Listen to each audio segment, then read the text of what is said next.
siang, salam sejahtera Pak Kis. Namaku Jeffrey Jonathan Immanuel. NRP ku D1124018. Hari ini aku akan berdiskusi perbedaan agama dengan nama saya Nur Syafika. Saya dari agama Islam. Ini kebetulan minta tolong untuk Jeffrey mengerjakan tugasnya yang membahas tentang kurang lebih konsep-konsep yang ada di agama saya. Nah, jadi yang pertama itu konsep Allah dalam Islam itu gimana? Oke. Kalau konsep Allah itu tulisannya Allah ya, tapi memang sebutannya itu Allah Subhanahu wa Ta'ala. Jadi kita biasanya Allah SWT. Itu Tuhan. Jadi itu yang saya sembah. Kalau konsepnya saya menjalankan sesuatu itu semuanya saya lakukan dan saya tujukan untuk Allah. Jadi ibaratkan saya mempunyai kekuatan sejauh ini, mempunyai pekerjaan itu atas dasar apa yang diberikan Allah kepada saya. Dan semisal pun nanti saya contoh nih sudah nggak kerja di sini, itu juga atas kehendaknya Allah. Jadi kalau menurut konsep secara hakikatnya saya itu bisa melakukan segala aktivitas itu atas kehendak beliau. Kalau misalkan saya nggak bisa melakukan segala sesuatu tersebut, itu juga atas kehendak beliau. Jadi dia yang mengatur semua pergerakan dan peredaran apapun di bumi ini. Berarti yang ngatur semuanya gitu. Betul, di alam semesta ini, bukan hanya di bumi, di alam semesta gitu. Itu kalau konsep Allah setahu saya. Ya. Kalau di agamaku Kristen, Allah itu kan ada yang banyak yang bingung, banyak yang mikir kayak Tuhan di Kristen itu tiga. Aslinya itu satu, tapi punya tiga kepribadian. Jadi Allah Bapa, Allah Anak, kalau di Katolik Allah Putra, kalau di Kristen Allah Anak sama Allah Roh Kudus. Tiga-tiganya itu kayak beda kepribadian, tapi sama-sama dihitung Allah. Semua itu dihitung Allah. Nah, tapi tugasnya juga beda-beda. Kalau Allah Bapa ini tugasnya itu yang menciptakan semua yang ada di sini, menciptakan apa kayak alam semesta, bumi, manusia dan hewan-hewan sekitarnya. Nah, terus kalau Allah Anak ini tugasnya itu sebagai juru selamat. Itu yang nanti kayak yang nanti datang kedua kali ke bumi buat nyelamatin manusia-manusia yang percaya. Nah, tapi kalau yang terakhir ini Allah Roh Kudus ini itu ada di setiap kita, setiap yang percaya. Jadi kayak yang menuntun kita ke jalan yang benar, terus kayak yang ngasih kayak pertanda-pertanda kayak misalnya kita doa kayak kasih tanda apa ya Roh Kudus ini yang kasih tanda. Jadi ada tiga-tiganya ini ada satu tapi tiga kepribadian. Tiga apa ya? Tritunggal. Namanya Tritunggal. Tiga peran ya? Iya, tiga peran. Kurang lebih seperti itu, tiga peran. Oke. Terus lanjut ke konsep manusia. Manusia ini diciptakan tujuannya apa? Wah, berat ini makanya. Kalau setahu saya aja, dia diciptakan karena memang sudah ada skenario-nya. Jadi Allah ini yang tadi kan ngatur segala sesuatu yang ada di dunia dan seisinya. Dia nyiptain manusia ini juga ada tujuan. Tujuannya memang disuruh menyembah ke beliau, karena beliau yang menciptakan. Jadi mau nggak mau kita sebagai manusia, salah satunya yang diciptakan dari tanah itu kudu nyembah ya, dengan cara itu tadi.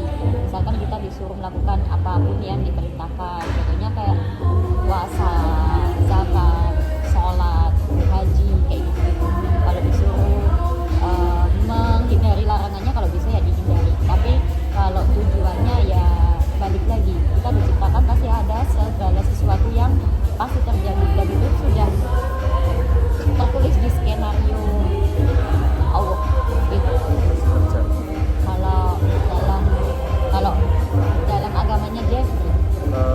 manusia itu diciptakan sesuai gambaran Allah. Nah, jadi hampir mirip-mirip sih, kayak manusia itu diciptakan juga tujuannya buat nyembah. Tapi pokoknya manusia itu ada 3 tujuan utama diciptakan. Yang pertama itu menguasai bumi, terus yang kedua beranak cucu, yang ketiga yaitu menyembah dan mengetahui Allah. Tapi kenapa kok dibedakan 3 tujuannya? Bukan dibedakan sih, lebih tepatnya apa ya? 3 tugas utama gitu kan? Ya, tugas utama manusia. Jadi kayak harus menguasai bumi, beranak cucu dan juga menyembah Allah. Menyembah tadi. Oh iya, tahu. Nah, terus ini lanjut ke konsep masalah. Kenapa kok manusia ini kan Allah itu kan baik, tapi kenapa kok manusia dikasih penderitaan? Kayak dikasih masalah-masalah gitu.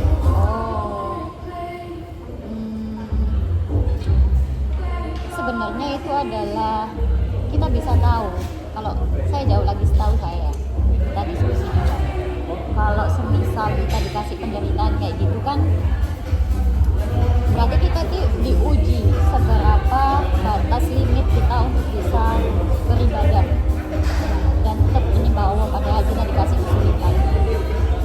Jadi dari sana kita bakal tahu, Allah bakal tahu Allah ini kasih ujian contoh saya contohnya apakah saya bisa bertahan dengan kayak rezekinya seret gitu ya, tapi saya tetap harus beribadah terus ke Beliau.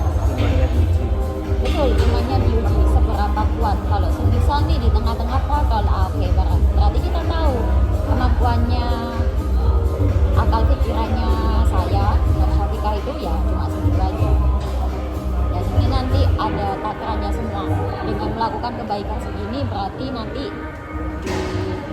di kepercayaan saya kan ada kehidupan kedua ini, tapi bukan balik lagi ke dunia, tapi kekal selamanya, dan itu ada di akhirat. Kalau agama aku sih sama mirip-mirip sih. Penderitaan itu datang juga buat kayak uji iman kita. Kayak di Alkitab itu di Yeremia 29 ayat 17 itu disampaikan sebab tidak ada jahat yang berasal dari Allah. Tidak ada yang jahat yang berasal dari Allah, dan rancangannya bukan untuk melencengkan umatnya, melainkan menyediakan masa depan yang penuh dengan harapan. Jadi kayak masalah-masalah kita sekarang ini nyiapin kita ke masa depan yang lebih cerah. Kayak disiapin mental. Iya, siapin mental juga. Ya, imannya juga dites. Tapi nanti ke belakangnya pasti ada sesuatu yang bakal malah lebih bagus daripada saat ini.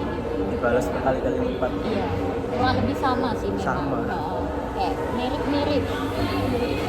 Terus ini, cara manusia dapat kebahagiaan itu gimana?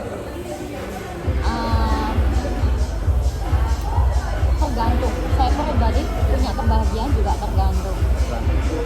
Bahagia apa dulu? Semisal bahagia, contoh nih kita habis gajian kita beli sepatu baru, itu bahagia. Tapi untuk mendapatkan kebahagiaan itu kan kita pengennya kekal. Sepatu bisa kekal nggak? Bisa. Dipakai terus-terusan busuk, jelek. Nah, tapi kita terus-terusan bekerja. Kalau kebahagiaan itu munculnya dari hati sendiri sih. Asalkan kita melakukan segala sesuatu dengan ikhlas dan percaya kalau nanti bakal dibalas lebih oleh Allah, itu bahagia. Jadi memang agak sulit karena kan nggak ada tolak ukurnya. Tolak ukurnya itu kayak angan-angan aja. Nah itu susah. Kalau kamu cara-cara kebahagiaanmu ya? Jujur aslinya ya bingung sih jawabnya, kayak bahagia itu dapatnya dari mana. Cuma kalau dari aku nangkepnya itu lebih ke cara dapat kedamaian. Kayak dengan aku percaya dan menyerahkan semuanya itu sama Tuhan, itu tuh aku bakal dapat kedamaian. Masalah di dunia bakal tetap ada, tapi bisa aku lewati dengan rasa damai, percaya kalau bakal ada jalan keluarnya. Iya. Ada hubungannya sama diuji itu tadi kan. Iya. Kalau misalkan kita tetap mau beriman, tetap beribadah, pasti dikasih jalan pasti keluar. dikasih yang berkali-kali lipat. Iya. Terus lanjut ke ini konsep dosa Pak. Konsep dosa. Coba Jeffrey dulu deh. Aku dulu. Kalau dari sudut pandangnya Jeffrey. Kalau menurutku dosa itu sebuah perilaku, pikiran dan lain-lain yang menyimpang dari kodratnya Allah. Nah, pertama itu pertama kali dosa muncul itu karena ini si Hawa kemakan godaan Setan untuk makan. makan buah kuldi. Ya, kalau di Kristen buang pengetahuan. Buah apa? Pengetahuan. Buah pengetahuan. Iya. Oh. Nah, dari situ itu ya akhirnya kan aslinya manusia itu kan suci. Tapi Ya. dari situ kan akhirnya kena dosa. Kalau menurutku sih ya misalnya kayak mencuri, berbohong, itu tuh bukan dosa, tapi akibat dosa. Ini bukan menurut Kristen, tapi menurutku sendiri akibat dosa. Akibat dosa. Karena dosa itu sebenarnya itu yaitu jauh dari Allah, putus koneksi dengan Allah. Nah karena itu akibat dosanya ya akhirnya menyimpang dari apa yang firman-Nya Tuhan itu. Terus, kalau dari kakak nih, Kalau konsep dosa menurutku ini baik dan buruk. Kita punya dosa tapi kita juga punya pahala. Dan di sisi di agamaku ya, aku percaya di samping kanan kiriku ini ada malaikat munkar dan nakir. Memang dia nanti di alam kubur bakal menanyai lebih detail tentang apa aja yang udah kita lakukan di dunia ini. Tapi untuk saat ini, misalkan nih, saya berangkat kerja dengan niat pengen membahagiakan kedua orang tua. Itu malaikat baik atau malaikat munkar itu dia nulis pahala baik. oh dicatat. Dicatat ya, dapat pahala kayak gini karena niat berangkat kerja benar-benar untuk membahagiakan orang tua. Kan kita tahu di telapak kaki ibu ini ada pintunya surga, itu kepercayaan.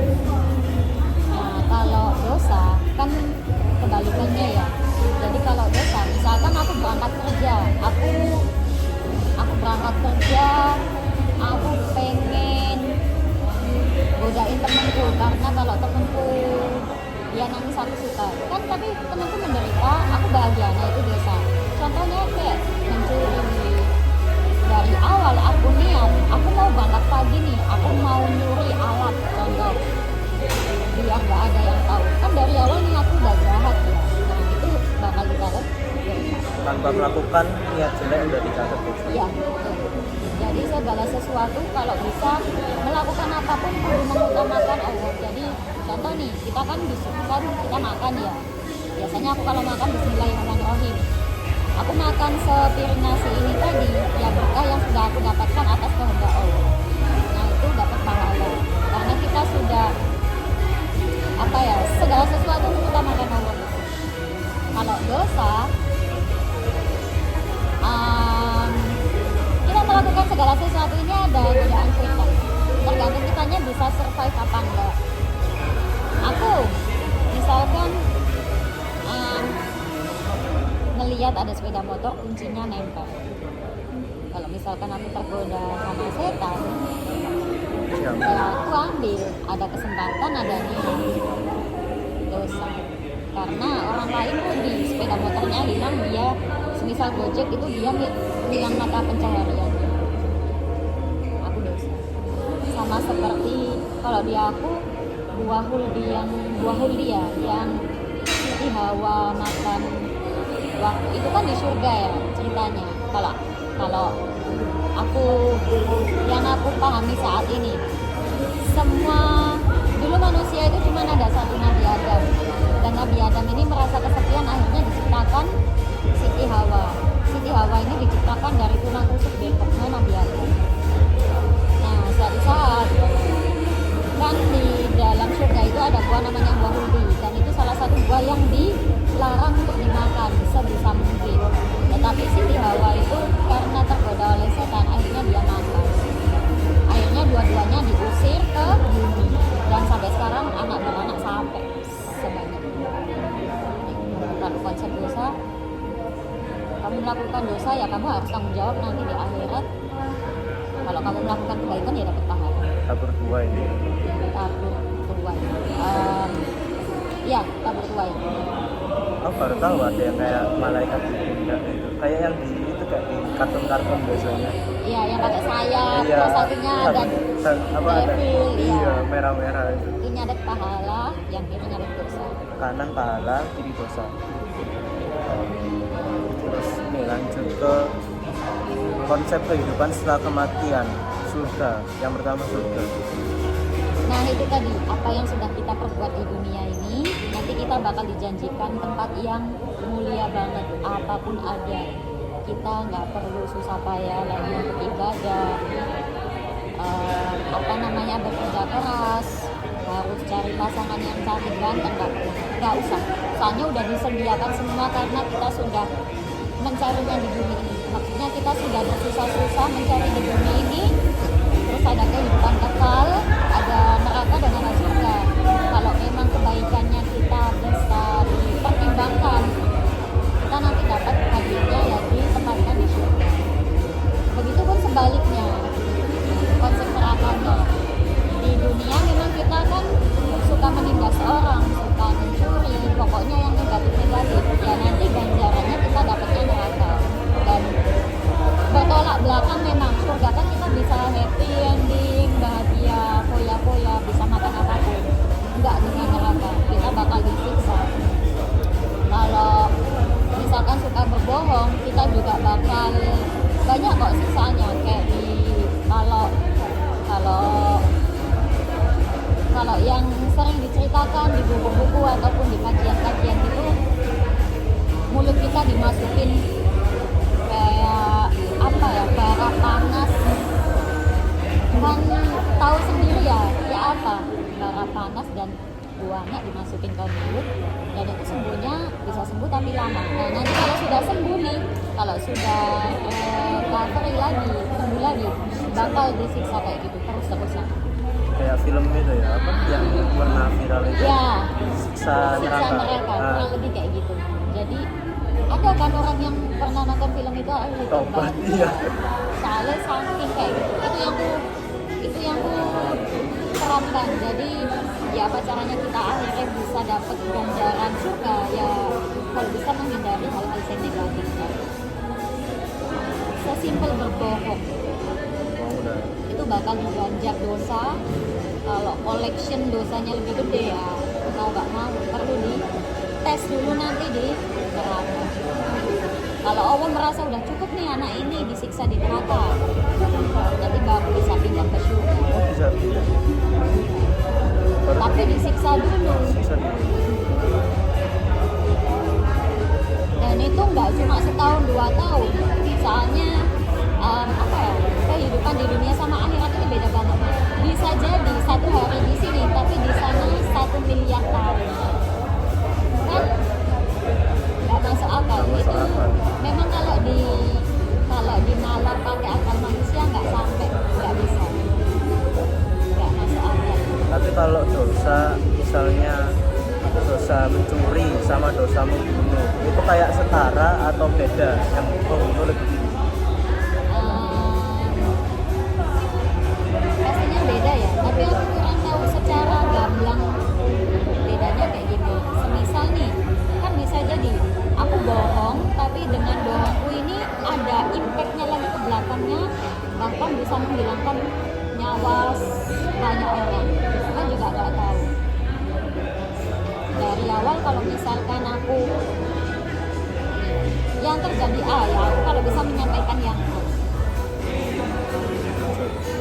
Kalau dari agamaku sih, Kalau dari agama gimana? Konsep surga dan neraka. aku bahas yang dosa tadi dulu. Dosa itu apapun, sekecil apapun sama sebesar apapun, itu ujung-ujungnya itu setara. Jadi kayak nggak ada dosa kecil, nggak ada dosa besar. Mau kita sekedar kayak mencuri mencuri bolpen sama mencuri, Sepeda motor. ya itu sama, Sama. dihitung setara. Nah, terus lanjut lagi. Oh. Konsep surga sama sih ya, kayak kehidupan kekal setelah kematian buat orang-orang yang percaya. tapi nggak ada yang tahu kayak surga itu dalamnya ada apa aja, belum ada yang tahu. Tapi yang tahu itu neraka. Nah, neraka ini juga sama. Kristen itu ada tiga tahapan neraka.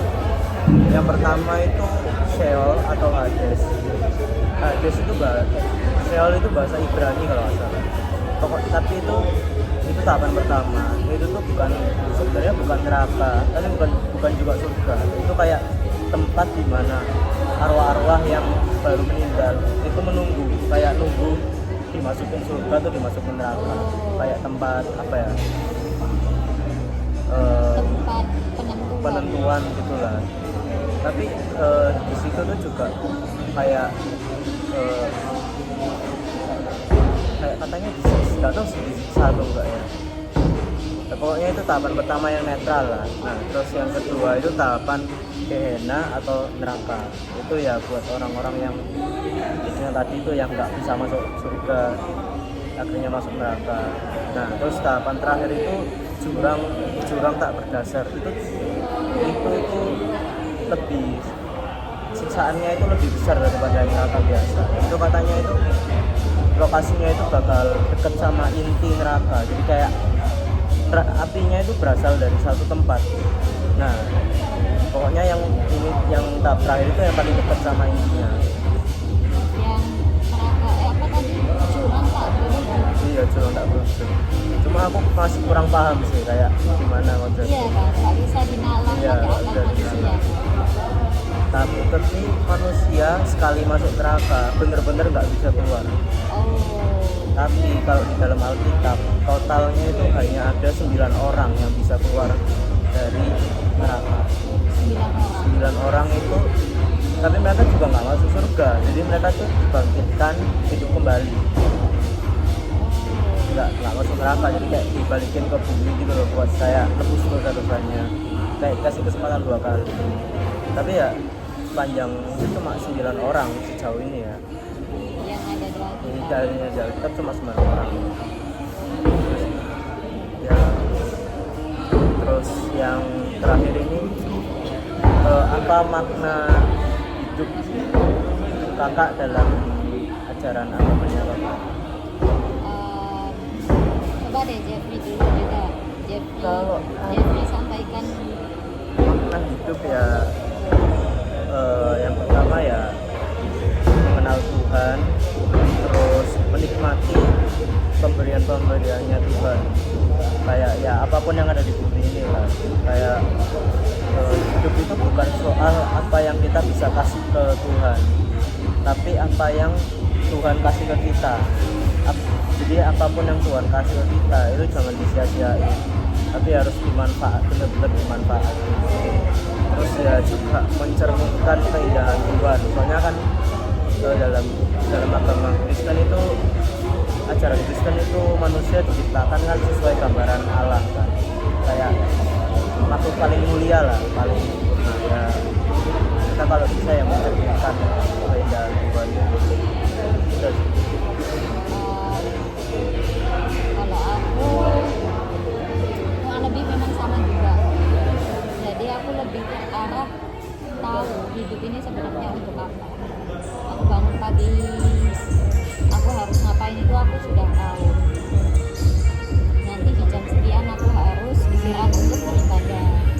Nanti setelah itu aku ada kerja. Habis itu ada beribadah lagi. Dan terus menerus. Gak hanya itu, semisalkan pun aku pengen menikmati apa yang sudah Allah berikan ke aku, contohnya kayak fisik yang sehat kayak gini, oke, aku bisa berbahagia dengan jalan-jalan, menikmati keindahan, contohnya kayak pantai, gunung, kan yang sudah diciptakan. Kalau dengan yang kamu sampaikan tadi kan, apa yang Allah berikan ke kita harus bisa memanfaatkan sebaik-baiknya. Salah satunya tubuh yang sehat itu tadi.